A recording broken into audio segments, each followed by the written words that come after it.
Hello everyone, and welcome back to the Defense Digest channel. In the early hours of June 13, 2025, the world woke up to a seismic shift in Middle Eastern geopolitics. Explosions echoed across Tehran as Israel launched a sweeping and unprecedented military operation deep inside Iranian territory. The operation, dubbed Operation Rising Lion, wasn't just another tit-for-tat exchange.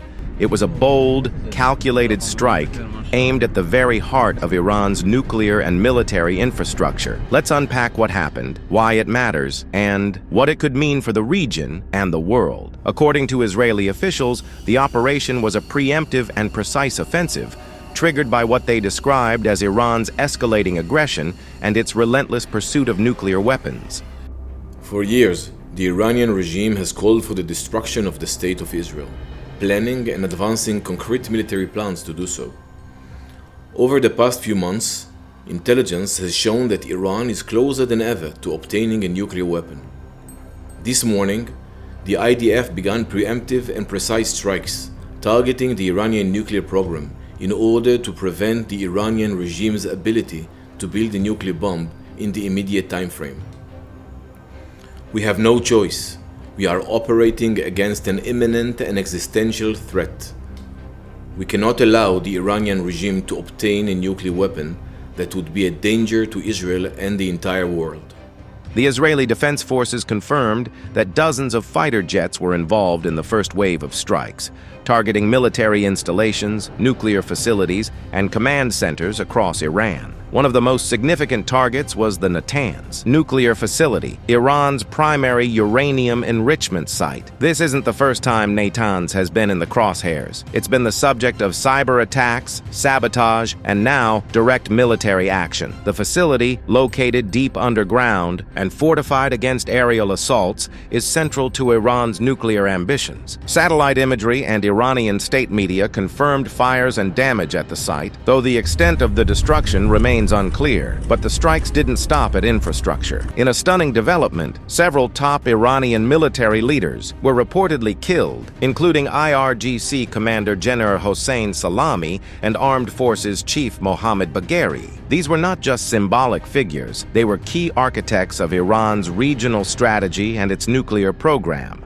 We struck at the heart of Iran's nuclear enrichment program. We struck at the heart of Iran's nuclear weaponization program.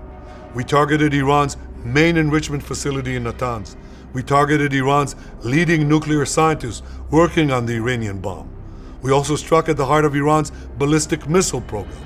Iran's response was swift and fierce. Within hours, it launched over 100 drones toward Israeli territory, marking one of the most intense retaliatory barrages in recent memory. Israel's air defense systems intercepted many of them, but the sheer scale of the response underscored how high the stakes have become. The international reaction has been a mix of alarm and strategic calculation. The United States, while reportedly informed in advance, has publicly distanced itself from the operation. Secretary of State Marco Rubio emphasized that the U.S. had no role in the strikes and urged all parties to avoid further escalation. The Trump administration has been trying to walk a tightrope, supporting Israel's right to defend itself while avoiding a broader regional war. But with tensions this high, even a small miscalculation could spiral into something much bigger. Meanwhile, countries like Jordan and Iraq closed their airspace, bracing for potential spillover effects. So what led to this dramatic escalation? Tensions between Israel and Iran have been simmering for decades, but recent developments pushed them to a boiling point. Just hours before the strike, the International Atomic Energy Agency released a damning report accusing Iran of concealing parts of its uranium enrichment program. Iran, in turn, announced plans to build new enrichment facilities in secure locations, using advanced centrifuges, further fueling Israeli fears of an imminent nuclear threat. From Israel's perspective, the strike was a necessary step to neutralize what it sees as an existential danger. Prime Minister Benjamin Netanyahu declared that the operation had struck at the heart of Iran's nuclear and ballistic missile programs. He framed it as a decisive moment in Israel's history, a move to ensure the country's survival in the face of mounting threats. Moments ago, Israel launched Operation Rising Lion, a targeted military operation to roll back the Iranian threat to Israel's very survival. This operation will continue for as many days as it takes to remove this threat.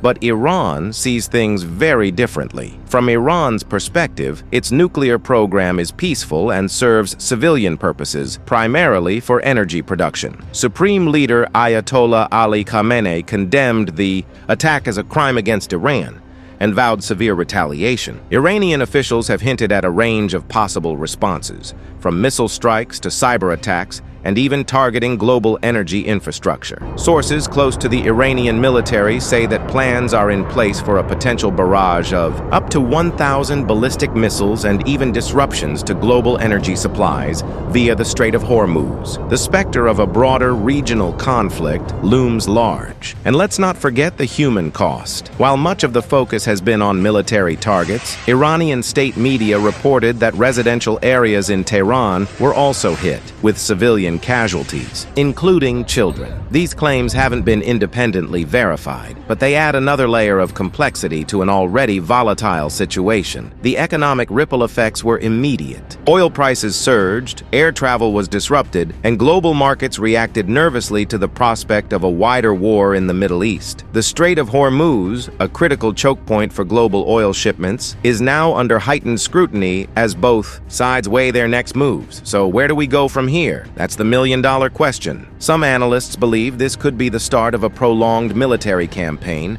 while others see it as a high-stakes gamble aimed at forcing Iran back to the negotiating table. Either way, the risks are enormous. Miscalculations, unintended escalations, and proxy conflicts could spiral into something far more dangerous. What's clear is that the rules of engagement in the Middle East have changed. Israel has demonstrated its willingness to strike deep into Iranian territory, and Iran has shown it won't back down without a fight. The coming days and weeks will be critical in determining whether this is the beginning of a new chapter or the opening act of a much darker saga. That's the end of this video. I hope you enjoyed it. Make sure to subscribe to this channel so you don't miss any of our new content.